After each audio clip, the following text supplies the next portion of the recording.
బయటకు వచ్చి మాట్లాడితే ఏమవుతుందో ఈ యాక్టింగ్ ఎట్లా పోయిందని చెప్పి. So PCR if possible phone lines activate చేయండి. ఎవరైనా బాధితులున్నా లేదంటే మీదైనా అభిప్రాయం వ్యక్తం చేయాలనుకున్నా కూడా కింద కనబడుతున్న స్క్రోల్ అవుతున్న నెంబర్స్కి కాల్ చేయండి. సో ఇంకొక గెస్ట్ వచ్చారు, వెంకటరమణ గారు. నమస్తే అండి సార్. నమస్తే అండి. నమస్తే అండి. సో అభినయ్ దర్శన్ సంబంధించి ఆ కథ, దర్శకత్వం, స్క్రీన్ ప్లే, యాక్టింగ్, అభినయం ఏమనిపించింది? ప్రొడ్యూసింగ్ అల్లూరు జిల్లా సార్, అల్లూరు జిల్లా సింతపల్లి మాది. అల్లూరు జిల్లా అండి మీది కూడా? మా పక్కూరే సార్, మా పక్కూరే 5 కిలోమీటర్ దూరంలో ఇన్సిడెంట్ జరిగింది సార్. ఓహో, మీ పక్కూరే. ఓకే, ఏం జరిగింది? అక్కడ నుంచి హాస్పిటల్ తీసుకొచ్చారు. హాస్పిటల్లో తీసుకొచ్చినప్పుడు నేను హాస్పిటల్కి వెళ్ళి ఆయన పరామర్శించినాను. నేను కూడా ఓకే ఆయనతో మాట్లాడాను. నేను కూడా ఏమన్నాడు మీతో మాట్లాడుతున్న టైంలో? యాక్చువల్గా నేను కూడా జీసస్ని ఫాలో చేస్తాను సార్. ఓకే, కాబట్టి ఆ అభిమానంతో వెళ్ళి పలకరించాను నేను కూడా. ఓకే, అయితే ఈయన అంతకుముందే 3 months బ్యాక్ ఈయన నేను ఇలా పాదయాత్ర చేస్తున్నాను అల్లూరు జిల్లాలో 2 నియోజకవర్గాలు, అరకు, పాడేరు నియోజకవర్గాల్లో కూడా నేను పాదయాత్ర చేస్తానని చెప్పి ఒక స్టేట్మెంట్ ఇచ్చాడు ఈయన. ఓకే, అప్పుడు ఆ స్టేట్మెంట్ ఇచ్చినప్పుడు నేను రెస్పాండ్ అయ్యాను. మతాల మీద, కులాల మీద రాజకీయాలు చేసే వాళ్ళని మనం కాస్త దృష్టిలో పెట్టుకోవాలి, వాళ్ళకి గుడ్డిగా మద్దతు ఇవ్వకూడదని చెప్పి నేను బహిరంగ స్టేట్మెంట్ కూడా ఇచ్చాను సార్ అప్పుడు. ఓకే, అంటే ఆయన వచ్చేది కూడా కేవలం మతం పరంగానే ఆ రోజు స్టార్ట్ అయింది, రైట్? అవును సార్, మత ఆధారంగా. ఎందుకంటే ఇక్కడ మా ట్రైబుల్ ఎక్కువ మంది క్రిస్టియన్స్ ఉన్నారు సార్ ఇక్కడ. ఓకే, కాబట్టి పాస్టర్ అంటే అభిమానిస్తారు వీళ్ళు, మేము అభిమానిస్తాం.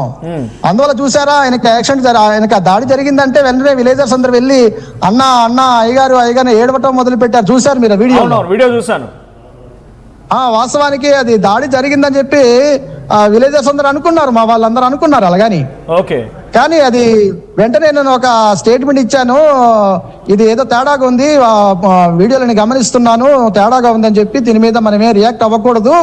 దయచేసి క్రైస్తవ నాయకులు అనేవారు ఎవరు కూడా దీని మీద వీడియోలు చేయడం కానీ లేకపోతే అగ్రెసివ్గా మాట్లాడడం కానీ చేయకూడదు, చాలా సంయమనం పాటించాలని చెప్పి నేను సూచన చేశాను సార్ మా వాళ్ళందరినీ. ఓకే, సూచన చేసిన తర్వాత నేను ఒక సలహా ఇచ్చాను, దీని మీద దర్యాప్తు అవుతుంది పోలీసు వారు. ఎందుకంటే ఎస్పీ, అల్లూరు జిల్లా ఎస్పీ ఆఫీస్లో నా ఫ్రెండ్ ఒకరు ఉన్నారు ఇంటెలిజెన్స్ లో. ఓకే, ఆయన నాతో చెప్తూ, నువ్వు దానికి రియాక్ట్ అవుతుంటావు కదా, చాలా జాగ్రత్తగా దీనిలో నువ్వు ఆలోచన చేయాలి, ఇది ఫ్యాక్ అని అనిపిస్తుంది, కాబట్టి నువ్వేమి రియాక్ట్ అవ్వక, నువ్వేమి స్టేట్మెంట్లు ఇవ్వక, నువ్వేమి వీడియోలు రిలీజ్ చేయకని చెప్పి నాతో అన్నారు సార్ ఆయన.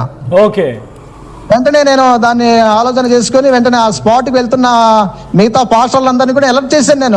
అది ఏదో ఫ్యాక్ లా కనబడుతుంది, దయచేసి మీరు వెళ్ళకండి. ఒకవేళ వెళ్ళినా కూడా స్పాట్లో నిలబడిన తర్వాత మీరు అగ్రెసివ్గా మాట్లాడవద్దు, పౌరుషంగా మాట్లాడవద్దు, ఆ ఖండన మాత్రం ఇవ్వవద్దు, దీని మీద ఎంక్వైరీ జరుగుతుంది కాబట్టి మీరు చూసి వచ్చాడు తప్ప మేము ఇలాగ అభినయం మీద దాడి జరిగింది, ఇది క్రైస్తవ సమాజం మీద దాడి జరిగిందని చెప్పి మీరు తప్పుడు సమాచారం వెళ్ళేటట్లుగా మీరేమి ఖండన ఇవ్వకండి అని చెప్పాను నేను వాళ్ళకి. కానీ వాళ్ళు ఏం చేశారంటే వెళ్ళారు ఒక 20-30 మంది గ్రూప్ లో నిలబడి ఫోటో తీసుకొని దీన్ని ఖండిస్తున్నామని చెప్పారు. అయితే వెంటనే ఆ రాత్రికే తెలిసిపోయింది సార్ నాకు విషయం. ఎప్పుడైతే 4:35 మండే 4:35కి ఇన్సిడెంట్ జరిగిందో 7:30 నాకు నా ఫ్రెండ్ నాకు ఇన్ఫార్మ్ చేశాడు ఇది ఫ్యాక్ అని. ఓకే, కాబట్టి నేను ఫ్యాక్ అని తెలిసిన తర్వాత హాస్పిటల్కి వెళ్ళి పరామర్శించాను. అప్పటికే నాకు ఆయన వ్యవహారం చూస్తున్నప్పుడు ఒంటి మీద గాయాలేం లేవు సార్. హాస్పిటల్కి వెళ్ళి పరామర్శించినప్పుడు ఏమనిపించింది? పరామర్శలో ఆయన ఒంటిపై గాయాలు చూస్తే ఏమైనా మాట్లాడినా మీతో? మాట్లాడాడు సార్, బాగానే మాట్లాడుతున్నాడు సార్, బాగానే మాట్లాడుతున్నాడు. నాకు ముందే తెలిసింది ఫ్యాక్ అని తెలిసింది కాబట్టి నేను మనసులో అది దృఢంగా పెట్టుకున్నాను, ఇది ఫ్యాక్ అని చెప్పి నాకు అర్థమవుతుంది. ఏం మాట్లాడారు మీరు? ఏం క్వశ్చన్ చేశారు? నేను అడిగాను, ఎలా జరిగిందన్న దాడి, ఎలా జరిగింది అని అడిగినప్పుడు ఇలా వచ్చారు, నా మీద దాడి చేశారు, కత్తులు రాడ్లతో దాడి చేశారు, కారు అద్దాలు పగలగొట్టారని చెప్పి అన్నాడు. అంటే నేను అన్నాను, మరి కారు అద్దాలు పగలగొట్టినప్పుడు మీ మీద అటాక్ చేసినప్పుడు వాళ్ళు రాడ్లు వాడలేదా, తలకేం గాయం తగలేదు, మీకు తల మీద ఏం దాడి చేయలేదని అడిగాను నేను. లేదు అన్నాడు. ఆ పొట్ట మీద చూసినప్పుడు కింద గీత పడింది సార్, తొడ మీద కొంచెం గీత పడింది, అంతే తప్ప పెద్దగా ఏమి గాయాలు అయినట్టుగా ఏమీ లేదు సార్. ఓకే, నిజమైన గాయమేనా? కొంచెం గాయమైంది సార్, కొంచెం గాయమైంది, అది చిన్నది గాయమైంది సార్, స్టిచెస్ కూడా పడ్డాయి. అంటే అది పెద్ద ప్రమాదం ఏం కాదు కావచ్చు? ఏం కాదు సార్, కావాలని ఆ జబ్బ మీద, ఎడం చేతి జబ్బ మీద చిన్న గాయమైంది సార్, తర్వాత తోడ మీద గాయమైంది, ఆ పొట్ట మీద చిన్నది గీసుకుంది సార్, పైన చిన్నది గీసుకుంది సార్, అంతే. ఓకే, ఇప్పుడు ఈ అయితే విషయం మీరు తెలిసిన అన్నట్టుగా తర్వాత ఇప్పుడు మీ గ్రామస్తుల రియాక్షన్ ఏంటి? మీ గ్రామస్తుల రియాక్షన్ ఏంటి? మీ పక్కన ఉన్నటువంటి ఆ నీరుతోటపాలెం గ్రామస్తుల రియాక్షన్ ఏంటి? ఇప్పుడు వాళ్ళందరూ కూడా విసిపోతున్నారు సార్. ఇంత అమాయకంగా మనం నమ్మేస్తాం, ఇదేదో గొప్పవాడు అనుకున్నాం, మన మీద ప్రేమతో వచ్చాడు, మనల్ని ఉద్ధరిస్తాడు, మనకేదో మేలు చేస్తాడు, ఈయన పార్టీలో మనం చేరితే ఈయనకి వెనకాల నడిస్తే మనకు మేలు జరుగుతుంది ఆశపడ్డారు సార్. వాళ్ళు అలా నమ్మించాడు సార్, పెద్ద నటనాకారుడు కదా, బాగా నమ్మించాడు వాళ్ళని. మీరు చూస్తే జరిగింది చెప్పి ఊళ్ళో కప్పెంతో వాళ్ళు వెళ్ళిన తర్వాత వాళ్ళు బోర్డులో పడి ఏడ్చారు. అంతే, వాళ్ళు ఆయన నమ్మారు సార్ బాగా. అవునవునవును, నిజంగా దాడి జరిగిందని వాళ్ళు అనుకున్నారు సార్. ఏం మాటలు చెప్తుండేవాడు ఆ పార్టీ పరంగా? ఆయన తిరిగింది మొత్తం కూడా ఏజెన్సీ ప్రాంతాలను పాదయాత్ర చేశారు. ఆయన ఆ ఏజెన్సీ ప్రాంతాలలో ఏం చెప్తేవాడు మీ అందరికి? అంటే ఏదో సర్వీస్ చేస్తున్నా, వాళ్ళందరూ చాలా అట్టడుగు వర్గాల వారు, వాళ్ళందరికీ నేను సహాయం చేస్తున్నా అని చెప్పి వీడియోలు చేస్తూ ఉండేవాడు. అవును సార్. ఏం సర్వీస్ ఆయన చేసిన సర్వీస్ ఏంది? రోడ్లు లేవని, అంగన్వాడీ లేవని, స్కూళ్ళు లేవని, తాగునీరు లేదని ఈ విధంగా సర్వే చేస్తున్నట్టుగా అనేవాడు సార్. అంటే మా వాళ్ళు నిజంగా మాకు మేలు జరుగుతుందేమో, మాకు రోడ్ వస్తుందేమో, మాకు అంగన్వాడీ వస్తుందేమో, మాకు మంచిలు తాగడానికి వస్తాయని చెప్పి ఆశపడ్డారు మా వాళ్ళు. ఎందుకంటే ఈయన మతం కార్డు వాడాడు సార్. మతం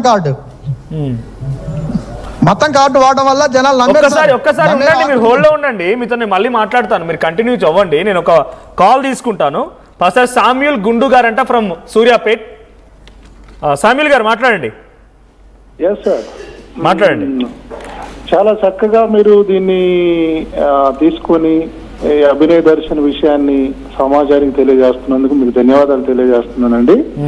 యాజ్ ఏ పాస్టర్ గా నేను కూడా ఈ క్రైస్తవ సమాజం కొరకు చాలా బాధ్యత కలిగినటువంటి ఒక నాయకుడిగా చాలా చోట్ల పనిచేసిన అనుభవంతో ఉండి, స్వలాభం లేకుండా, ఏ మాత్రం స్వలాభం ఆశించకుండా పనిచేసినటువంటి మాలాంటి నాయకులకు ఈ అభినయ దర్శనం లాంటి చిల్లర ట్రిక్స్, ఈ ట్రిక్స్ ప్లే చేసేటువంటి వాళ్ళు ఒక మాయని మచ్చగా, ఒక మారని మచ్చగా అయిపోయిందండి. ఇప్పుడు సమాజం అంతా తలదించుకుంటున్నారు. ఈ రోజున ఈ అభినయ దర్శనం అనేటువంటి వ్యక్తి తన స్వార్థ ప్రయోజనం కొరకు, తన వ్యక్తిగత ప్రయోజనాల కొరకు ఈ రోజున యావత్ క్రైస్తవ సమాజానికి ఒక మచ్చ తెచ్చిపెట్టినాడు. ఈ రోజు దీన్ని ఎంతైనా సరే దీన్ని ఎండగట్టాలి. క్రీస్తు సైనికుడిని అని ప్రచారం చేసుకున్నారు. క్రీస్తు సైనికుడిని నేను పార్టీ పెడుతున్నా, క్రైస్తవ సమాజం అభ్యున్నతి కోసం నేను మాట్లాడతా, వాళ్ళ మీద దాడులు జరిగితే మాట్లాడతా అని చెప్పి మాట్లాడుకొచ్చారు ఆయన. ఇప్పుడు మీరు బాయ్కాట్ చేస్తారా ఆయన్ని? సైనికుడు అంటే డైరెక్ట్ గా చక్కగా పోరాటం చేయాలి సార్. డూప్లికేట్ పోరాటం చేయకూడదు, స్ట్రైట్ ఫార్వర్డ్ గా పోరాటం చేయాలి. ఈ వంకర టింకరగా వెనకంగా ఈ ఏమంటారు అటు ఇటుగా వ్యవహారాల పోరాటం చేయకూడదు. యాక్చువల్లీ క్రైస్తవ సమాజం ఏంటంటే తెలుగు 2 రాష్ట్రాల్లో వీళ్ళకి ఇలాంటి వాళ్ళు ఈ రోజున ఈ క్రైస్తవ సమాజాన్ని వాడుకోవడానికి